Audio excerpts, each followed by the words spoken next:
All right, so this is a companion video to the one we did the other day. And let me get this set up here. I'm going to work out a couple of examples for compound inequalities, and I hope that it's helpful to you. I'm going to start out. We're going to do this first one. And just to quickly review, remember compound inequalities can be disjunctions or conjunctions. I know that this is a conjunction because of the word and. It means I have to do the problem twice. So here I go. I'm going to do the left side. R minus 3 is greater than negative 8. I'm going to put a little space between me and say negative 7 plus r is less than 3. So first I'll solve the one on the left. I'll add 3 to both sides. On this side, I'll get that r is greater than negative 5. No worries. Let's go ahead and graph that up here.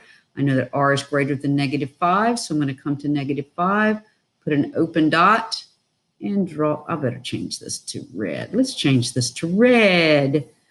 So r is greater than negative 5. Ooh, not a very good line, but there it is.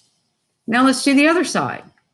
So I'll add 7 to both sides, and I'll get that r is less than 10. So I'm gonna do that one in blue. So I'll go to r, I'll do an open dot, and try to draw a straight line here. And notice that there is overlap. There's overlap here. So this is a conjunction. So at the end of the day, r, let's say that r is less than 10,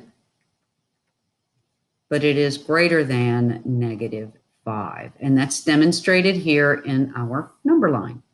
So that's a conjunction. Remember, I'm going to spell that conjunction. All right, terrible handwriting on this movie pad. All right, so let's do a disjunction problem here. I'm just going to choose this first one. Cover everything else up so we're not distracted by it. And again, 2 problems, so I have to do them both. So I'll start with 8x is greater than 32. I'll put my line here. Negative 5x is greater than 0. Here, I'm going to divide both sides by 8. X is greater than 4. Let me go ahead and draw that. So let's find 4. I'm going to have an open dot, and I know that the answers for this one are all greater than 4.